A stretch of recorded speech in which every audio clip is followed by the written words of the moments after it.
I never really imagined that I would enjoy writing so much. When I was a child, I was dyslexic and had difficulty reading. I struggled to read anything until about my senior year in high school. Now, I consume books, especially dense ones. I love language, with its sounds and versatility. That cluster of phonemes can have precise meaning and rhythm, but also be so imprecise that meaning can change so easily across time and context. The same sounds do this. That's what I think about when I write. The tap of keys, the tempo of my fingers, and then the sound of the phrases as they appear in my mind. I love it. I love it. When I write, readers are irrelevant. I create for myself and then imagine that a reader may perhaps catch up and understand me and understand those same sounds in the same way they did to me. It doesn't really matter if they ever do. The idea to write hit me right after my father died. I was a teenager who never really put in the effort to know him properly. But one thing was clear when we all swapped stories about him in those first months. He held on to dozens of anecdotes from his time as a combat marine. We found them typed out onto index cards. Really gut-wrenching stuff. But they were all shorthand summaries, nothing in any framework.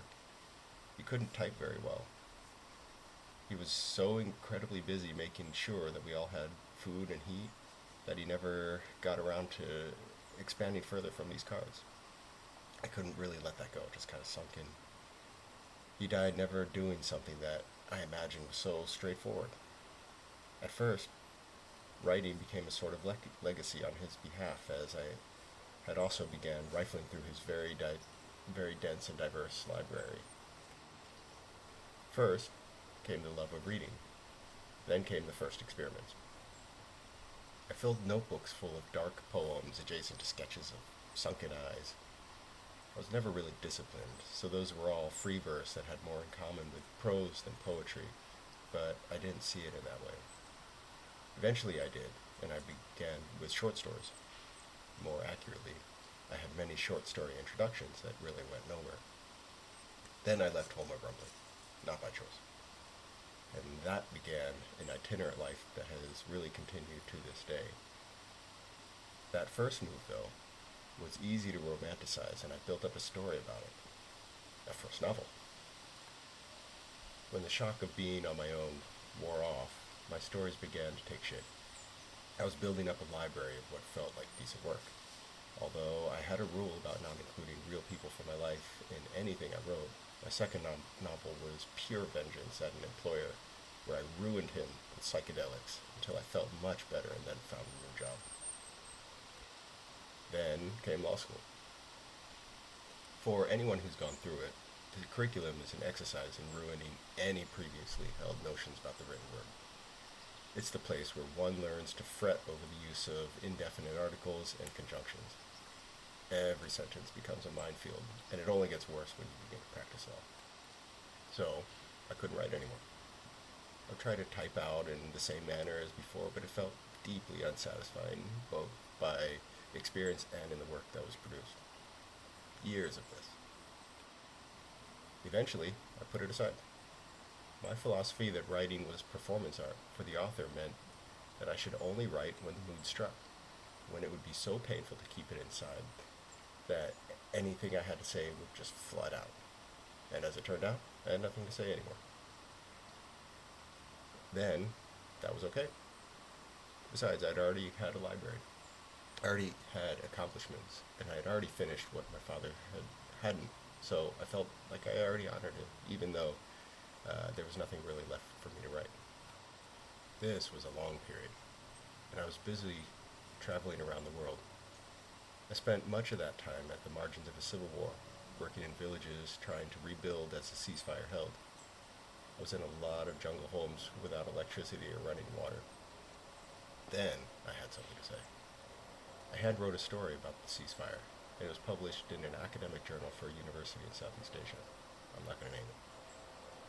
Then, after I said it, there wasn't really anything left, even though I was unconvinced and tried hard to build it out into a novel. Then, back to the comfort of dispassion. A few years later, I I was on a train in Washington, D.C., headed to work, and an idea popped up about a society where the currency would be empathy and a reputation, because everything else was automated, so nobody ever really needed a profession again. I typed a scene into my phone, and I thought I could add a few sentences every day until I eventually had a story. I didn't. Instead, the scene connected with my thought dreams from the pandemic, where I would imagine myself terraforming huge buildings where I'd never need to leave. This ran in parallel with another thought about what might happen if I lost my family. Would anyone else even matter at that point? For me, it would be the same as if every human was gone too. Then it all clicked. I merged these streams into a storyboard for 5 volumes and mapped it all out in a few Excel sheets over the course of a few days. With a storyboard in place, I outlined Volume 1, and over the next 34 days, I wrote 132,219 words and had a complete manuscript for Solitude, which is Volume 1 for the Sovereign Citizen series. I edited it in a week, and it was up for sale by August. When the come down from Solitude was over, I began Volume 2, which took me 70 days to write 124,000 words. The title is BF Galligan, and it's ready to publish now, but I haven't decided if I will yet. The remaining 3 volumes will be written soon, and I also have several other novels that I mapped out as the moment overtook me. All of this that I'm saying is not a brag. None of this is a brag.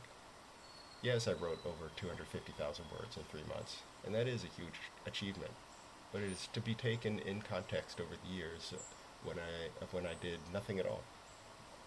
The story in this video is about my journey that took almost 3 decades. If anything, all I can offer is to ask that anyone who feels the passion to write should fight everything and keep that passion exclusively for themselves. Only write when inspiration is so severe that holding it back is too painful to allow for any more delays. Also, plan to have a day job.